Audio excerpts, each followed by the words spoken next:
This tape is presented as a service to the medical profession from E.R. Squibb & Sons. The opinions expressed on this tape are those of the participating physicians and do not necessarily express those of Squibb. During the next 60 minutes, you will hear highlights of 3 seminars in which outstanding authorities discuss community treatment of the psychotic patient.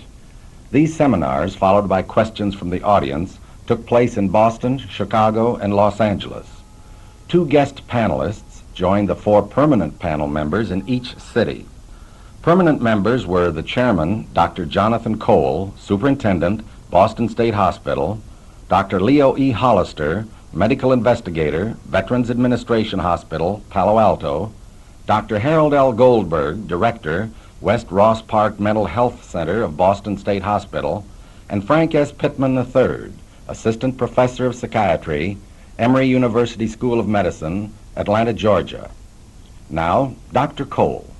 I'm superintendent at Boston State Hospital, and our population there, at least, is down from a high of a little over 3,000 to a current level of about 750.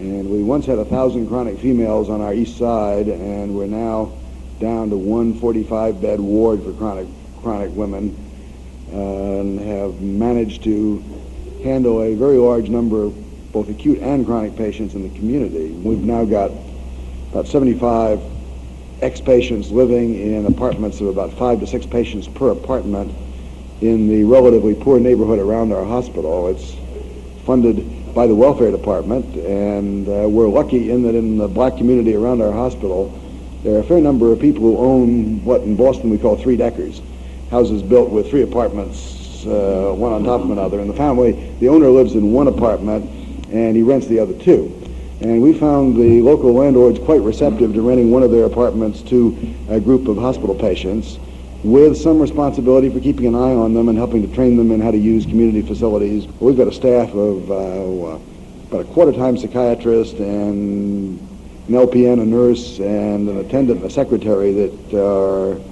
quite adequately handling 75 patients in the community with the help of a welfare worker who's assigned to the program by the local welfare department. I think community treatment of the psychotic patient is with us for 2 reasons. I think drugs came on the scene back about 1952, and thereafter I've been principally involved in the psychopharmacology end of the operation.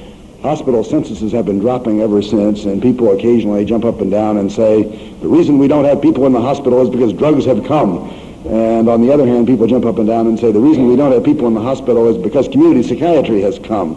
And I think they're probably both right. And I think that probably drugs without community psychiatry might have meant a lot of people sitting around in institutions being rather less crazy than they were before.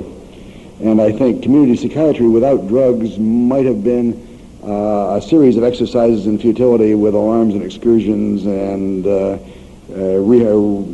many more frequent rehospitalizations than we now have. And I think the 2 have worked with each other remarkably well and have done a lot to radically change our manner of handling the psychotic patient now as compared to 30 years ago. The long-acting injectable phenothiazine now available, I found very useful at Boston State. It has many logistic advantages in community psychiatry. For example, a visiting nurse can go to the home and give an injection to a patient who's staying at home, and you can be sure your patients are actually taking their medication. But I think it fits well with community psychiatry, and we hope will be a helpful and interesting program. Now, Dr. Cole introduces Dr. Frank Pittman. And our first paper is by Dr. Frank S. Pittman, who will talk about the community treatment of acute psychotic states in the emergency room. Dr. Pittman. Thank you. The psychiatric hospital increasingly is an anachronism. There are many disadvantages to psychiatric hospitalization. The hospital, of course, is not a treatment, it's a place. And it's the most stigmatizing place anyone can ever go. There is sufficient research to suggest that the stigma of mental illness is not produced by the illness, but by the fact of hospitalization. It defines the problem as being totally within an individual. It leaves out the family. It leaves out the context in which the symptoms arise. It leaves out the situation. and it relieves the family from any sense of responsibility for either producing the problems or ultimately solving them. There's also the great problem of institutional dependence. It's been my experience that with vigorous pharmacotherapy, with extensive family involvement, with a focus on the stresses that led up to the visit to the emergency room, or the experiences that led up to the development of symptoms, and with total therapist involvement and availability, I think essentially all psychiatric hospitalizations could be avoided. My first experience with this was when I was a resident spending 2 months at a 15,000-bed state hospital in Georgia. I had a chronic male ward with people who had been there for quite a period of time. And I felt so hopeless about the situation. Nobody was getting any treatment. There seemed to be no direction to him. That I took everybody who wasn't too severely retarded, and after trying to reach their relatives, just sent a note to the relatives saying that I was going to put these patients on a bus and send them home. And just put all of them on a bus. Some of them came back, not many. Apparently most of these people managed to function pretty well once they got home, or at least they managed to function well enough so that we didn't hear from them again. This is a pretty crude approach. I don't recommend it. I then got involved with Langsley and Kaplan in Denver in something we called the Family Treatment Unit, in which a team of myself, a nurse, a social worker, ran down to the emergency room and kept out a random sample of the people about to be admitted to the hospital. On follow-up, we discovered that the people who were kept out of the hospital really did better in certain ways than the matched sample that had been hospitalized. I then went to Georgia, where trying to run a community mental health center for a population of 1.5 million with barely enough staff for 100,000 people, 200,000, we had about 12,000 psychiatric emergencies a year. And with a shift in focus from deciding whether people should be hospitalized or not to deciding what they do need in the way of treatment, we ended up hospitalizing overnight or for a few days about 13-14% of the emergencies, and sending about 3 or 4% on for longer hospitalization than the average of 5 days. The most interesting thing we found, though, was that the family could nearly always be involved and stay involved if the patient were not taken off their backs and put in the hospital. If one really does believe that families can be this destructive or this powerful so that psychotic members need to be removed from their usual context, I think you must also believe that the families are powerful enough to work with you toward relieving the situation.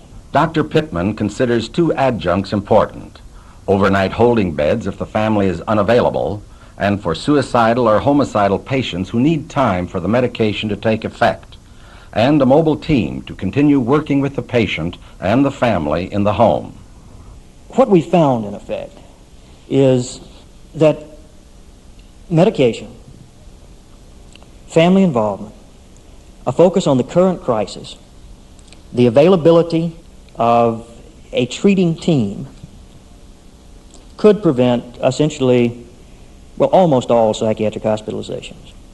We found that a team of a psychiatrist, a nurse, a social worker, or even a smaller group could replace a ward of a psychiatric hospital at 1/6 the cost. The audience, mental health professionals, responded vigorously. Dr. Cole refers a question to Dr. Pittman, which was asked by a member of the audience. Do you run into many situations in which, having intervened on the crisis basis, you come rapidly or slowly to the conclusion that this home is impossible and that the allegedly psychotic member ought to get the hell out and try somewhere else? You know, this is... Very often, but there's an enormous difference between someone packing his bags 2 weeks later and moving out and someone being carried out on a stretcher by the hospital people. I also noticed that there are a great many families that would certainly drive me crazy to live in. But my patients are very comfortable living in these terribly destructive families. It's not up to me to tell people where to live after the acute phase is over. Now, Dr. Goldberg gives us some insights on in-home treatment. Dr. Goldberg.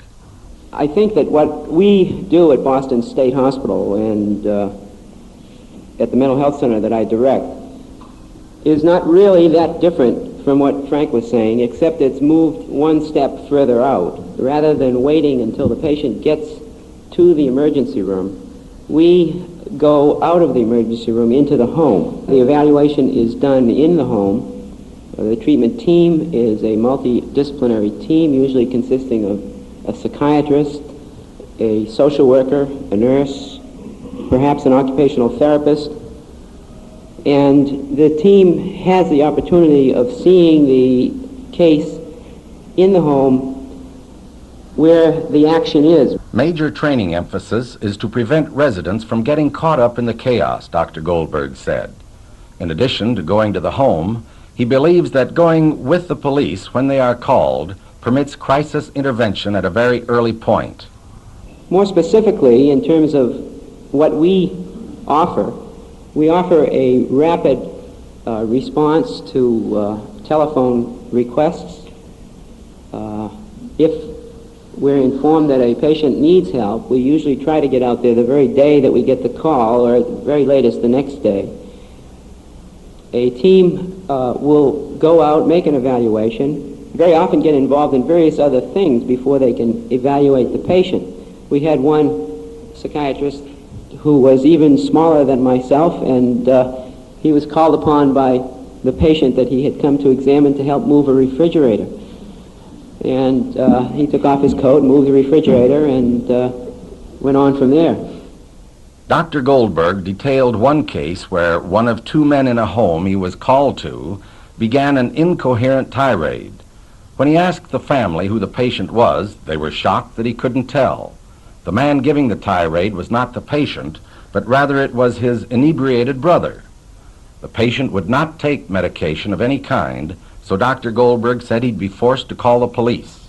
Sometimes this is a very useful technique, especially when you have a good rapport with the police, in which the police will come as a sort of a show of blue force to convince the patient to go one step further in cooperating with the treatment plan. The treatment plan in this case was to give this man one injection and flee, which is what we did. We finally, with the police knocking on the door, got him to roll up his sleeve and accept an injection. And when we came back 2 weeks later, he was exceptionally calmed down and much more receptive to the idea of taking another shot and then talking with us. A nurse and a psychiatrist resident followed the patient for several months, and at this time, Dr. Goldberg said, the patient is working. He pointed out that this man could have been a chronic hospital patient without crisis intervention in the home. In addition to the fact that rapid response is possible, I think it's much easier to find cases early with this approach.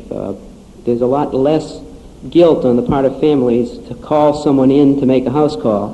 When you know a given home, have been in it, you can follow the level of improvement on the part of the patient, watching how the house gets more organized, how they go about cooking. And the other most important aspect is the importance of having the family involved from the very beginning, keeping them involved, and working as part of the treatment, that it's not just the person that's sick, but that the entire family is a part of this illness and needs further work to get involved.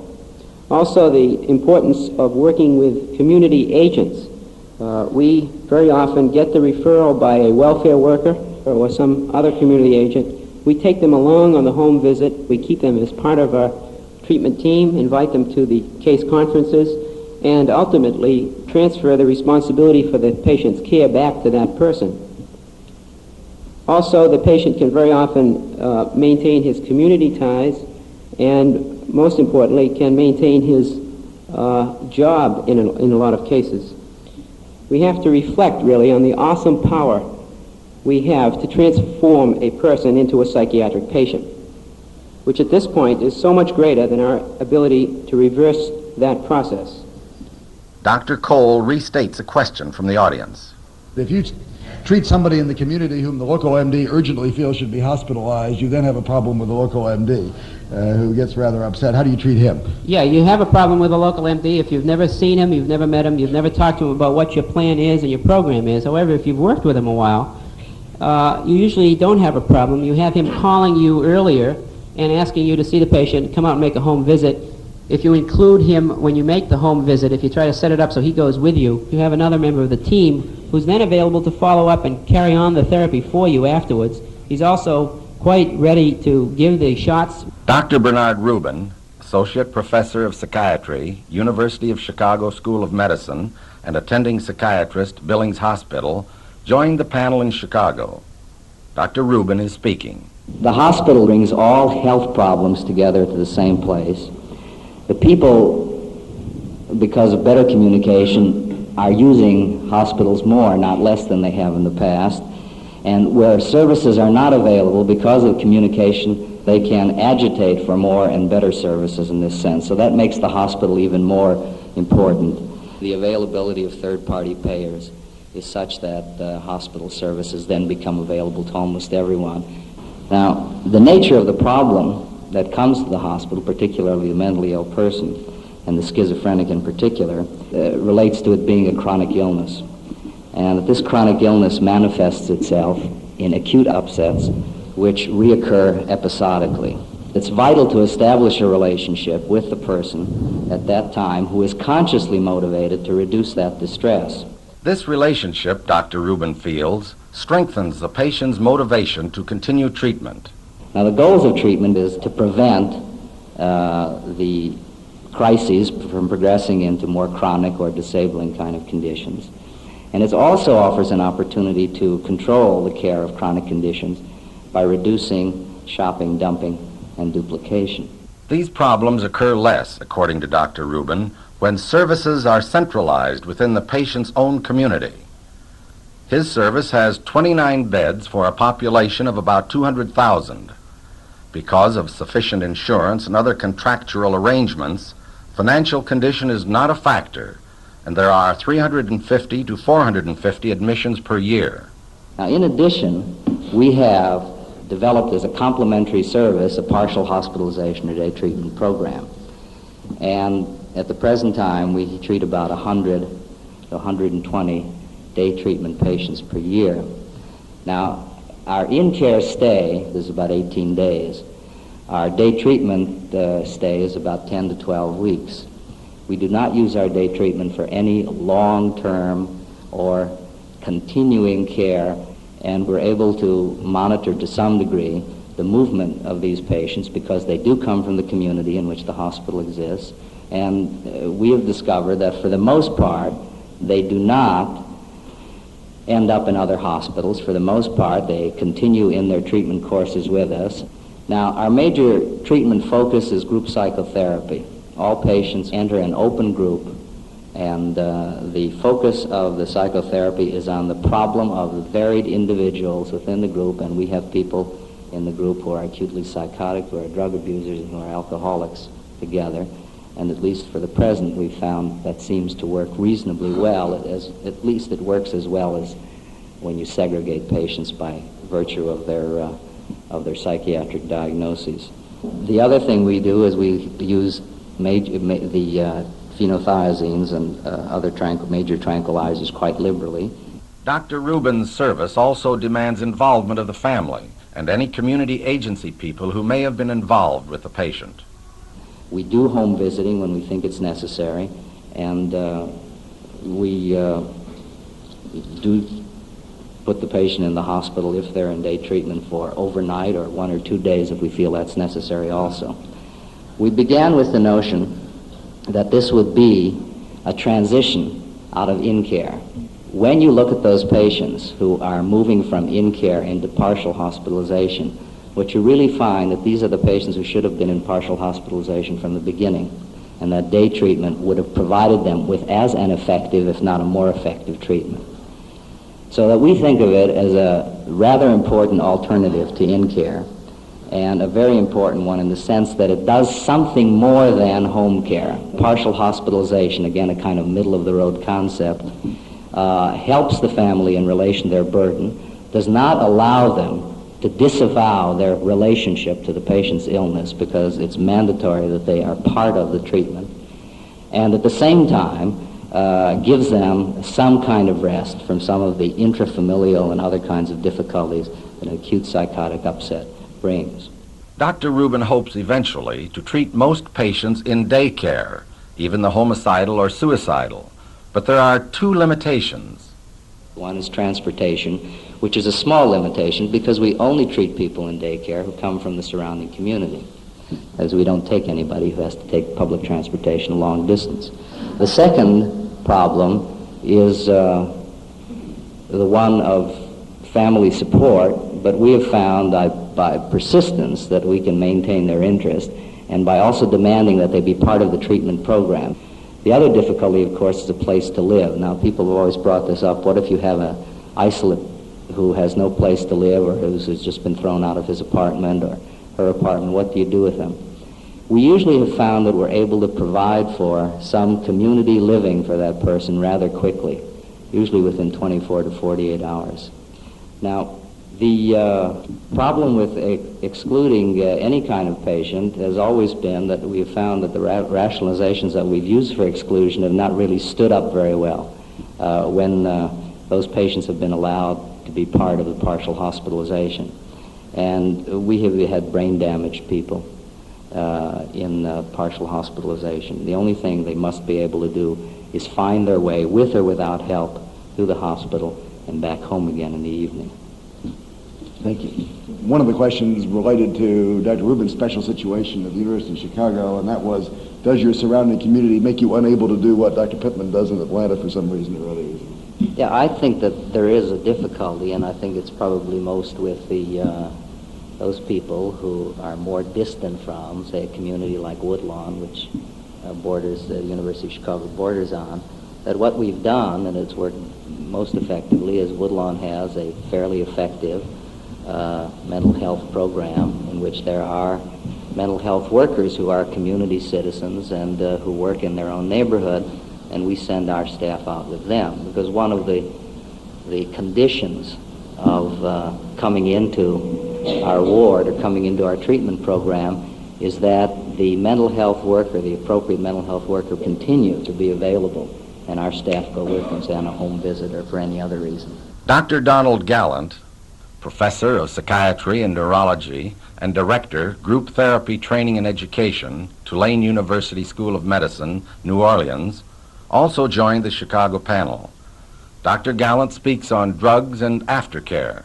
When one talks about drugs and aftercare, first of all, a couple of specific questions should come to mind. As far as the use of drugs is concerned, do they truly decrease rehospitalization? When do you decide to discontinue medication, or should you ever discontinue medication? And if so, in what groups of patients? For how long does a patient show continued gains as he is maintained on long-term medication? Do certain patients ever develop tolerance to these antipsychotic drugs? First of all, there have been some studies that do show, one of the NIMH studies comes to mind, that patients can continue to show improvement as the months of medication continue, up until about 6 months in one study. Engelhardt and his group, in the beginning of this study years ago, had their schizophrenic patients on chlorpromazine, mainly chlorpromazine, and then divided them into two groups. One proceeded on to placebo, and the other one was maintained on chlorpromazine. And in 1967, they had a 30-month follow-up, and the rehospitalization rate for the placebo group was approximately 30% at that time, and the rehospitalization rate for the chlorpromazine group was about 19%. Now, one of the questions I raised, and that is the idea of some patients developing tolerance to drugs. There is an awful lot of evidence lately that shows all these drugs do go through the liver, and very briefly, there is a theoretical change in the inductive enzyme systems as far as some of these compounds are concerned. and theoretically then the half-life can be reduced, and then you might have to increase your dosage. On the other hand, it can be quite confusing in some patients who become more restless on prolonged medication, and it's sometimes very difficult, at least for me, at that moment to determine whether the patient is now developing akathisia from accumulation of the medication over a prolonged period of time, or is he now showing a worsening of response because the half-life of the drug has changed. The use of long-acting medications does offer several advantages when you have decided to place a chronic schizophrenic on medication for a long period of time. Number one, it reduces the administration errors as far as either patient taking the medicine and not taking it orally, or the one who's giving it. Number two, it's much more economical to use these intramuscularly long-acting drugs. Number three, the total dosage required over a period of time is less with the long-acting intramuscular drugs than it is with the oral compounds, and therefore, hopefully, this might theoretically help to decrease the incidence of some of the long-term side effects, such as tardive dyskinesia and skin and eye changes. This we won't know for a few years, I guess. There are some patients who definitely are what we call poor gastrointestinal absorbers. They bind the drug in the gut and don't absorb enough of it into the bloodstream, and therefore the use of these long-acting intramuscular drugs should be of definite help, particularly to those patients who are poor GI absorbers of medications.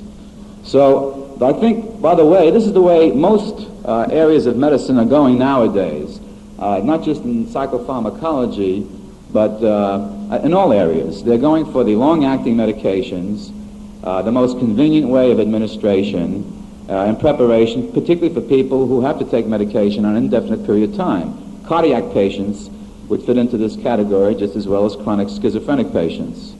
One question was raised, was has anybody ever known anybody who abuses phenothiazines or other antipsychotic drugs? Well, if you mean by abuse, taking more than is prescribed, yes, but actually anywhere from, if you do the follow-up studies on administration of medication by, or self-administration of medication by schizophrenics or outpatients, anywhere from 32 to 63% or so do not take the medication as prescribed. They either take none at all or too little or occasionally too much. Usually it is too little and not enough, though. You can't get hooked on phenothiazines. You don't have any real addicting symptomatology. We made a mistake one time. We thought we were seeing withdrawal symptoms after the withdrawal of phenothiazines, and very stupidly, we realized later on it was after the withdrawal of the anti-Parkinson agents the patients were developing rebound emesis and those types of symptoms, much more so with the withdrawal of anti-Parkinson agents than the withdrawal of phenothiazines. Now we hear some of Dr. Hollister's discussion of a few of the side effects. Our previous way of handling side effects when patients were hospitalized, at least for a few weeks, was to wait for them to occur, to be anticipatory, and then to treat them as they arose. But how do you manage this situation when you're in effect giving a patient a drug and then sending him home? Well, I think we just have to look at this problem in a new light and figure, well, what really are the serious problems that we're likely to encounter? Now, early on, jaundice and agranulocytosis were major and feared complications of drug therapy. But even as early as 1959, it appeared to me that we were seeing a great deal less of jaundice than we were earlier. Subsequently, the prevalence of this complication has gone down almost to the vanishing point. I suspect it's largely due to the switch from the so-called high-dose phenothiazines to low-dose phenothiazines, as well as very likely a better method of manufacture. Agranulocytosis also seems to be declining in frequency with the change to low-dose drug. But Dr. Hollister recommends a complete blood count and liver battery as baseline data. Both of these complications are manifested initially by fever, and there seems hardly anything that we can do that is either more simple or more accurate than to take a body temperature at least once daily. This should be done by a family member, Dr. Hollister stressed, who should be cautioned to watch for fever or other signs of intercurrent illness during the first 6 or 8 weeks, and call a physician if they appear. Now, a second kind of complication that is likely to be very troublesome with this new kind of operation is the appearance of Parkinson's syndrome induced by drugs or acute dystonic reactions induced by drugs. We're talking here essentially about giving large doses of parenterally administered drug, the perfect setup to provide both of these kinds of complications. Unfortunately, we don't have long-acting anti-Parkinson drugs at the moment, although there are some along the way that are said to be active for a week after a single oral dose. I generally prefer to use the liquid preparation such as elixir of Benadryl. It works very quickly when taken by mouth, and it can be given to almost anybody, even in those who have the extreme form of dystonic reaction. The other kind of neurological complication that is increasingly troublesome and increasingly causing some concern among those of us who use drugs are the chronic late-appearing dyskinesias. These are a different set of motor disorders manifested by chorioathetoid movements of the extremities, grimacing and mouthing motions of the face. Now, unfortunately, we don't really know how to handle this situation or what is the best way to do it. The current belief is that this represents an escape from the dopaminergic blocking effect of the drug. There are several ways of attacking this, Dr. Hollister explained. Giving more of the drug or adding another antipsychotic drug to increase the amount of block, or attempting to deplete the storage of dopamine in the nerve endings. Dr. Hollister then spoke about pigmentary disorders, pointing out that they are limited to thioridazine and chlorpromazine and can be avoided by not using these drugs for long-term treatment. Cardiac complications do not show as clear an association with a specific drug, he said, but he recommends caution with those that produce disturbances in cardiac repolarization, the tricyclic antidepressants and thioridazine. Then, referring to current drug therapy, Dr. Hollister said, one could have predicted, and in fact we did, in the early 1950s when these drugs came along, that the mental hospital was going to suffer the same ultimate fate that the hospitals for treating tuberculosis suffered. That is, with the advent of effective drugs, the need for hospitalization and the duration of hospitalization would be greatly changed. So we are seeing now the fruits of effective drug therapy in schizophrenia. What we now need to do is to find out how best we can find the mechanism by which patients can be sorted out for whatever treatment is most appropriate for them. Yeah, I've already got one question about side effects, and that is, does anybody here agree with the European position that side effects are necessary to effective antipsychotic treatment? I think there may be something to that. If you look back, the two novel pharmacological effects of antipsychotic drugs are, first of all, that they ameliorate schizophrenia. And incidentally, they are not chemical straitjackets. They really do change the course of this disorder. That's been proven in every possible way. So that this is the great benefit that we derive therapeutically from them. But on the other hand, they also have the other novel pharmacological effect of producing this strange extrapyramidal motor reaction. Well, you can hardly imagine two more unlikely pharmacological effects to go together, and yet as our knowledge of the drug's actions have evolved, it appears they're both based on the same mechanism. So that I use the appearance either of one or the other of these novel pharmacological effects as an indication that I have delivered to the brain the proper dose of drug. In the absence of either one of them occurring, I will make the assumption that I haven't yet, for one reason or another, delivered the proper dose of drug to the brain. This is the end of Side A. Kindly turn over your cassette and continue on Side B.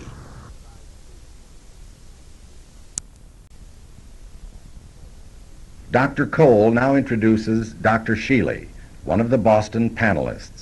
Dr. Burton Schiele from the University of Minnesota agreed to come out here and talk about the treatment of the acute psychotic patient in the hospital and how you keep him in contact with his community and family. Dr. Schiele? The use of an effective antipsychotic agent in the treatment of schizophrenia is one of the principal cornerstones of your therapy.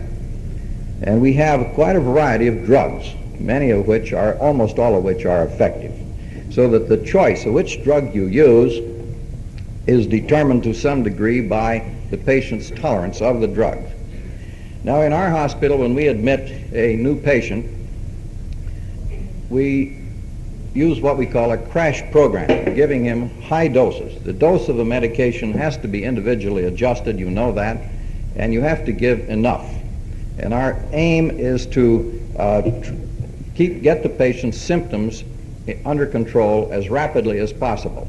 Dr. Schiele prefers to let the patient sleep or be drowsy for a few days rather than try to keep him active, because side effects become self-adjusting and the patient then mobilizes better.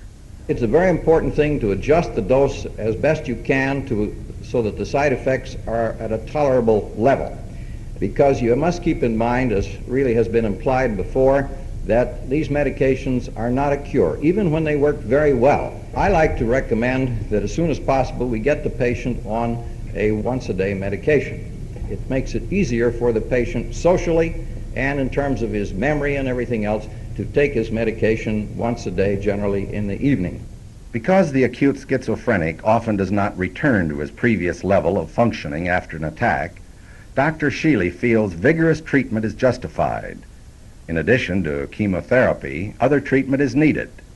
We try to get someone of our staff, and nurses are key people in our program too, someone on our staff, usually not the psychiatrist, although he may be, to make a personal relationship with the patient, because most schizophrenic patients have difficulty in their interpersonal relationships. Group activities are part of early pre-discharge planning, Dr. Schiele stressed, and he also tries to keep the referring physician directly involved. The second point about the non-medical treatment of the acute psychiatric or acute schizophrenic patient is to begin to give the patient responsibility, or help him assume or resume responsibility for his own care. We have a number of patients that we're able to get started to work while they're still in the hospital. And these aren't long-term cases. I'm talking about people who are in just for a short time. They may work sometimes in the hospital, generally on a volunteer basis, or start on their jobs from the hospital. The family is not only a valuable source of information about the patient who may be a poor communicator of his difficulties, but they are a tremendously important resource in his follow-up care. And even though they may be weak and have their own problems, the patient knows where he stands with the family and generally has some comfortable relationship with them that can be utilized. We try to marshal a variety of therapeutic resources, including individual handling, family resources, community resources, and physiological treatments. And with such a multi-treatment program, we have good luck in getting people back in the community quite early. Thank you. Now, Dr. Joseph Klerman, head of the Lindemann Center at Harvard and a member of the Boston panel, discusses aftercare. It is clear that we are in a new era in the treatment of the psychotic patient, and it is clear that we do not want to go back to the era of long-term custodial hospitalization. But at the same time, the treatment in the community has not been as successful as the research evidence would allow it to be. And one of the things I want to discuss is why we are not as successful as we should be in improving the lives of our patients during the period of aftercare. We are all familiar with the chronicity of long-term hospitalization, but there may be, and there is a danger of our developing a new form of chronicity of patients dumped into the community without adequate planning and without adequate resources. And this can be as dehumanizing for the patient and as burdensome to society as the previous era of chronic hospitalization. In many areas, the fiscal and supervisory responsibility has been shifted from the Department of Mental Health to the Department of Welfare, so that the problem may easily be hidden. An uncounted number of patients have traded the back wards of old state hospitals for an isolated existence in welfare-supported rooming houses. We do have the knowledge, and we do have the clinical skills, and we do have the willingness in many areas to achieve a better form of clinical care for the hospitalized and discharged patient. Why are we not doing better? There are 6 components to a community treatment program for the psychotic. And each of these six can be shown to be based on adequate and even superlative research data. The first component, and probably the most important, is the existence of adequate medication. One can ask the question, what happens to patients who are not adequately medicated? Dr. Klerman then referred to a group of studies on the effectiveness of maintenance therapy in preventing rehospitalization. The results are overwhelmingly the same. Patients who are not maintained on phenothiazine run as high as a 60% relapse rate. The second component is adequate attention to the family. A 6-month follow-up in a collaborative schizophrenia study showed that married patients living with their spouses did far better than patients who had not left the parental home. A significant percentage of our patients who are schizophrenic do not have the ego strength or social resources to make the heterosexual adjustment to form a family. The third component is new facilities in the community, such as day hospitals, halfway houses, rehab centers, social clubs. The fourth component is a more flexible use of manpower, and particularly the role of the nurse and the non-professional. The fifth component is continuity of care, particularly embodied in a single person. The sixth and final component, Dr. Klerman said, is contraception. Whether one believes in a genetic theory of transmission or in a family interactional theory, the results are overwhelmingly true that our schizophrenic patients are severely impaired in the mothering role and in the fathering role, and that children raised in such circumstances are severely liable to all forms of psychiatric illness. And perhaps the ideal medication would be a combination of a long-acting phenothiazine plus a long-acting contraceptive. I mean this very seriously, and I don't think that we have faced this issue squarely enough in our preventive mental health approaches. Well, these then are the 6 components of an ideal community program. Why are these not being utilized as fully? One reason is there remains the stigma against the psychiatric patient. Secondly, there is the bias within the health insurance program, which clearly biases in favor of the use of hospitalization and biases against day hospital treatment or outpatient treatment. And unfortunately, the proposals now before Congress for a national health insurance program do not correct any of these injustices. And it is not only at the health insurance level, it is the level of state government. In this state, 75% of the budget of the Department of Mental Health still goes to maintain the large state institutions, even though the utility of these institutions has been demonstrated to be nil. And the last source of resistance must be acknowledged to be among ourselves as professionals.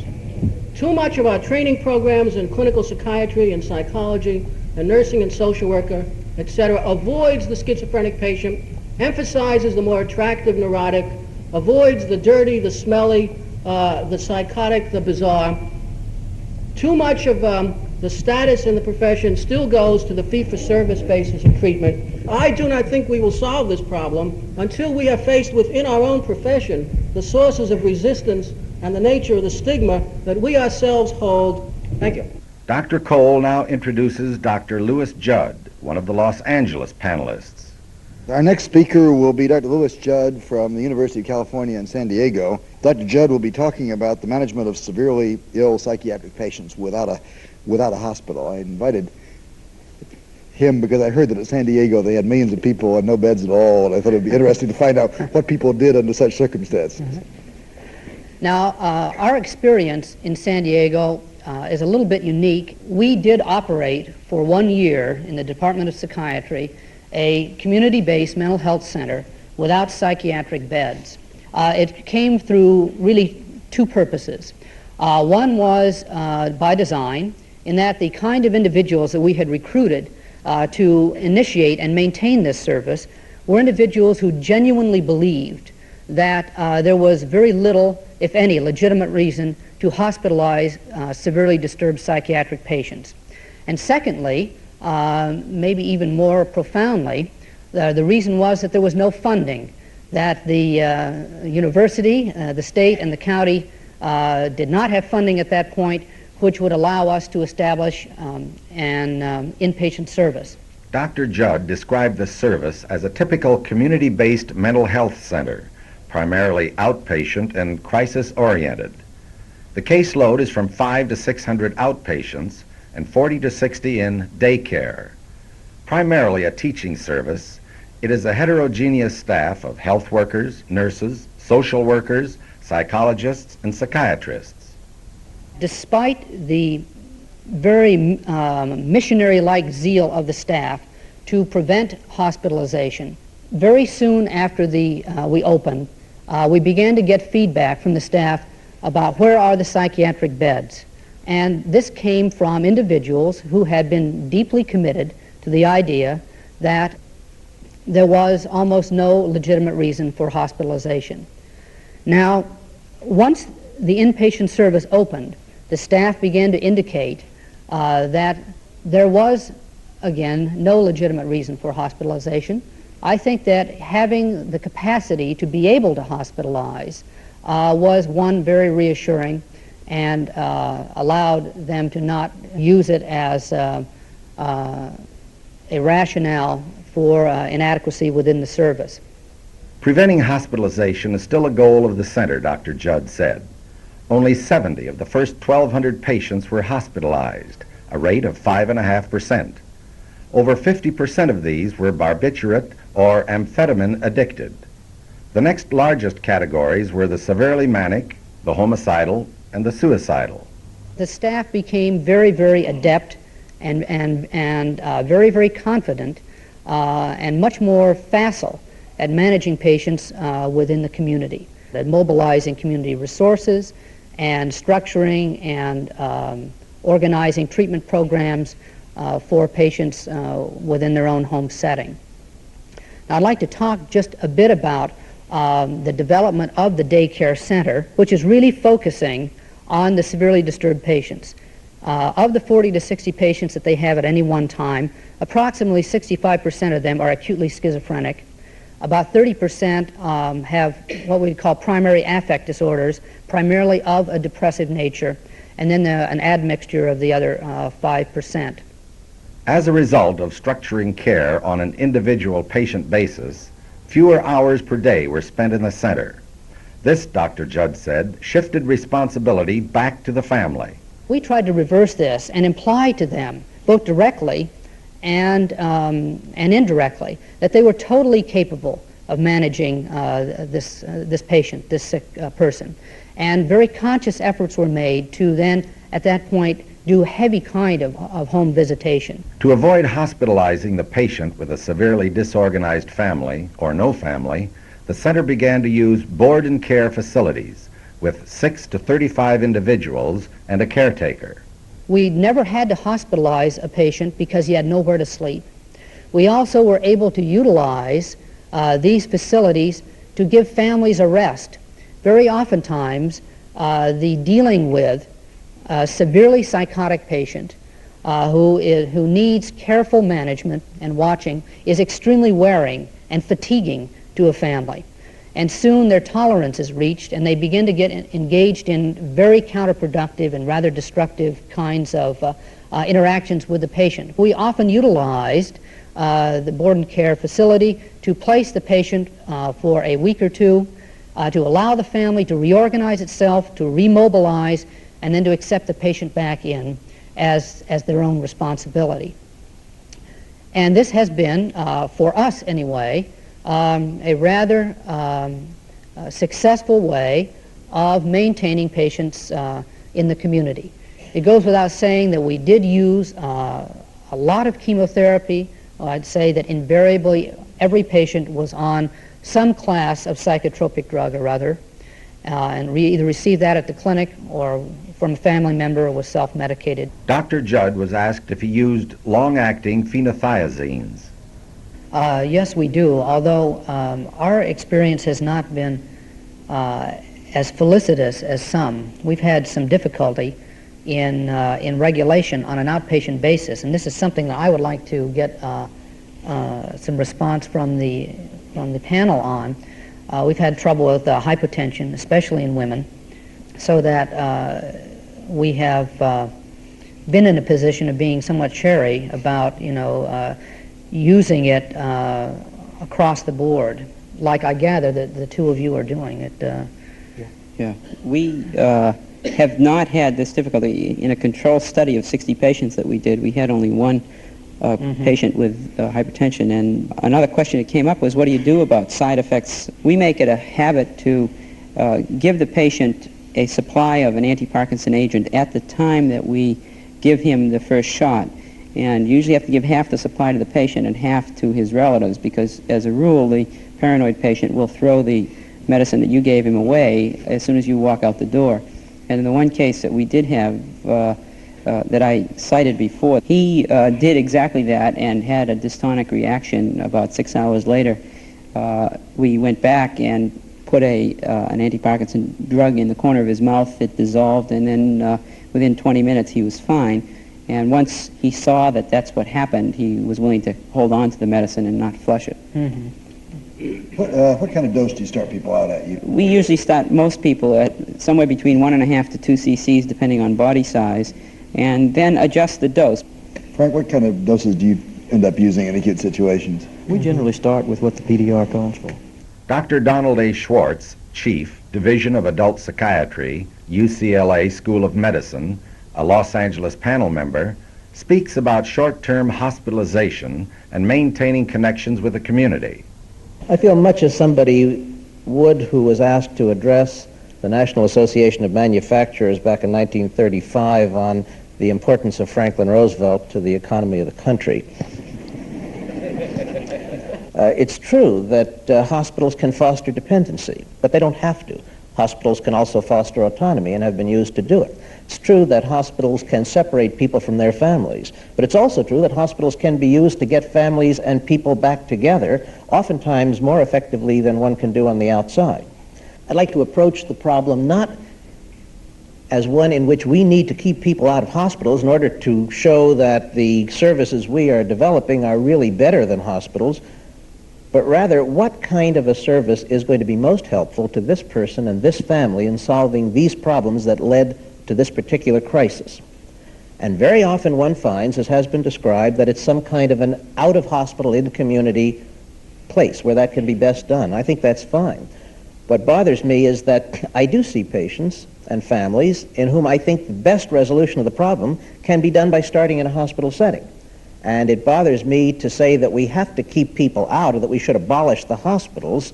They're such bad things, they create such stigma that we have to get rid of them. And I think if hospitalization operates differently, and if people do look at not what do we want to do to operate our system more effectively, but how can we help this family, if it turns out that that family can be best helped by having a member of it hospitalized for a time, I don't think that's really going to create stigma, unless we go on waving the placards about it.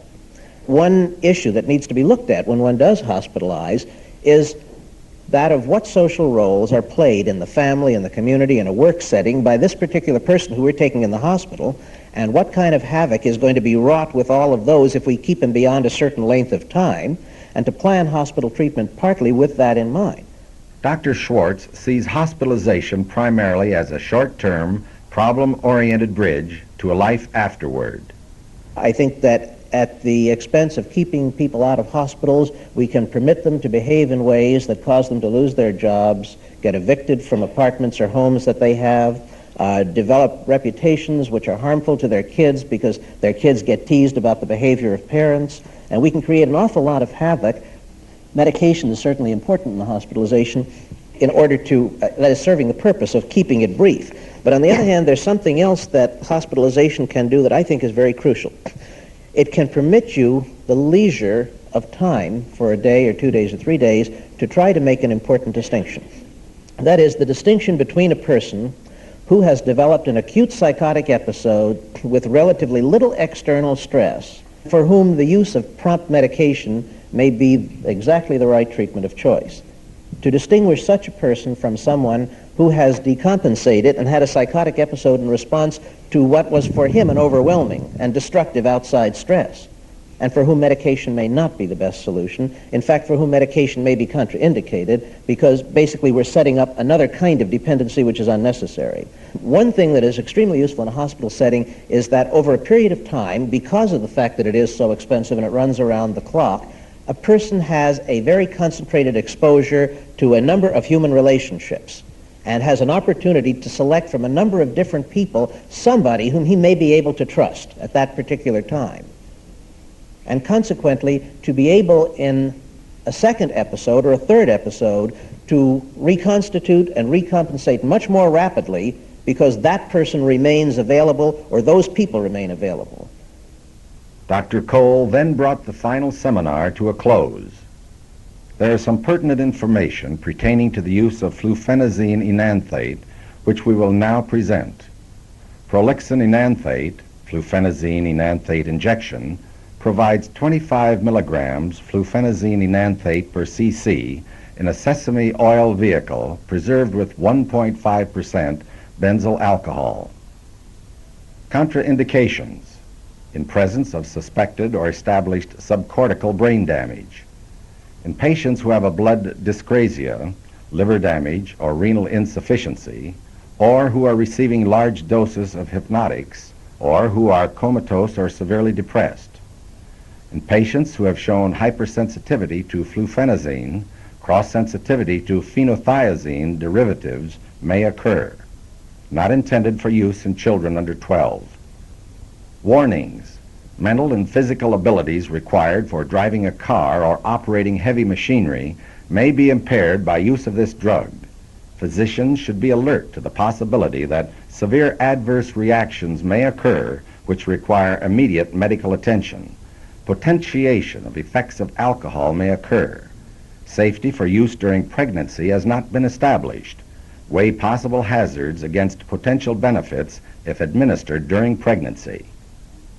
Precautions: caution must be exercised if another phenothiazine compound caused cholestatic jaundice, dermatoses, or other allergic reactions because of the possibility of cross-sensitivity. When psychotic patients on large doses of a phenothiazine drug are to undergo surgery, hypotensive phenomena should be watched for. Less anesthetics or central nervous system depressants may be required. Because of added anticholinergic effects, flufenazine may potentiate the effects of atropine.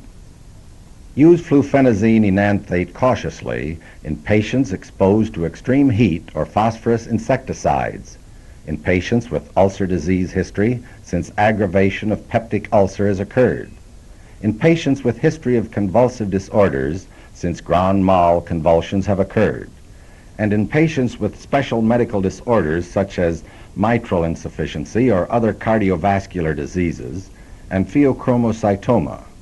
Bear in mind that with prolonged therapy there's the possibility of liver damage, pigmentary retinopathy, lenticular and corneal deposits, and development of irreversible dyskinesia. Flufenazine enanthate should be administered under the direction of a physician experienced in the clinical use of psychotropic drugs. Periodic checking of hepatic and renal functions and blood picture should be done. Renal function of patients on long-term therapy should be monitored. If BUN becomes abnormal, treatment should be discontinued. Silent pneumonias are possible. Adverse reactions, central nervous system. Extrapyramidal symptoms are most frequently reported. These include pseudo-Parkinsonism, dystonia, dyskinesia, akathisia, oculogeric crises, opisthotonus, and hyperreflexia. Most often these are reversible, but they may be persistent. One can expect a higher incidence of such reactions with flufenazine enanthate than with less potent piperazine derivatives or straight-chain phenothiazines. The incidence and severity will depend more on individual patient sensitivity, but dosage level and patient age are also determinants. As these reactions may be alarming, the patient should be forewarned and reassured. These reactions can usually be controlled by administration of anti-Parkinsonian drugs such as benztropine mesylate or intravenous caffeine and sodium benzoate, and by subsequent reduction in dosage. A persistent and sometimes irreversible pseudo-Parkinsonian syndrome may develop with chronic administration of phenothiazine compounds. Rhythmic, stereotyped, dyskinetic, involuntary movements, particularly of the face, mouth, tongue, and jaw, occur, and may be accompanied by choreiform movements of the limbs. The symptoms persist after drug withdrawal. Anti-Parkinsonian agents are seldom of benefit. The risk appears to be greatest in elderly females with organic brain damage receiving large and prolonged doses. Phenothiazine derivatives have been known to cause restlessness, excitement, or bizarre dreams, and reactivation or aggravation of psychotic processes may be encountered. If drowsiness or lethargy occur, the dosage may have to be reduced. Dosages far in excess of the recommended amounts may induce a catatonic-like state. Autonomic nervous system. Hypertension and fluctuations in blood pressure have been reported. Although hypotension is rarely a problem, patients with pheochromocytoma, cerebral vascular or renal insufficiency, or severe cardiac reserve deficiency, such as mitral insufficiency, appear to be particularly prone to this reaction and should be observed carefully. Supportive measures, including intravenous vasopressor drugs, should be instituted immediately should severe hypotension occur. Levetiranolol bitartrate injection is the most suitable drug. Epinephrine should not be used since phenothiazine derivatives have been found to reverse its action. Nausea, loss of appetite, salivation, polyuria, perspiration, dry mouth, headache, and constipation may occur. Reducing or temporarily discontinuing the dosage will usually control these effects. Blurred vision, glaucoma, bladder paralysis, fecal impaction, paralytic ileus, tachycardia, or nasal congestion have occurred in some patients on phenothiazine derivatives. Metabolic and endocrine, weight change, peripheral edema, abnormal lactation, gynecomastia, menstrual irregularities, false results on pregnancy tests, impotency in men and increased libido in women have occurred in some patients on phenothiazine therapy. Allergic reactions, itching, erythema, urticaria, seborrhea, photosensitivity, eczema, and exfoliative dermatitis have been reported with phenothiazines. The possibility of anaphylactoid reactions should be borne in mind. Hematologic.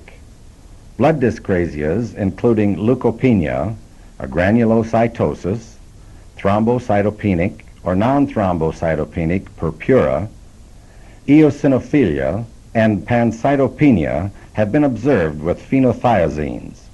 If soreness of the mouth, gums, or throat, or any symptoms of upper respiratory infection occur, and confirmatory leukocyte count indicates cellular depression, therapy should be discontinued and other appropriate measures instituted immediately.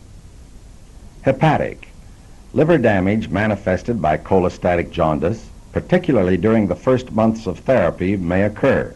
Treatment should be discontinued. A cephalin flocculation increase, sometimes accompanied by alterations in other liver function tests, has been reported in patients who have had no clinical evidence of liver damage. Others. Sudden deaths have been reported in hospitalized patients on phenothiazines. Previous brain damage or seizures may be predisposing factors. High doses should be avoided in known seizure patients. Shortly before death, several patients showed flare-ups of psychotic behavior patterns. Autopsy findings have usually revealed acute fulminating pneumonia or pneumonitis, aspiration of gastric contents, or intramyocardial lesions. Although not a general feature of flufenazine, potentiation of central nervous system depressants such as opiates, analgesics, antihistamines, barbiturates, and alcohol may occur. Hypotension severe enough to cause fatal cardiac arrest, altered electrocardiographic and electroencephalographic tracings, altered cerebrospinal fluid proteins, cerebral edema, asthma, laryngeal edema, and angioneurotic edema. With long-term use, skin pigmentation and lenticular and corneal opacities have occurred with phenothiazines. Injections of flufenazine enanthate are extremely well tolerated. Local tissue reactions occur only rarely. For full prescribing information, please consult package insert in cassette box.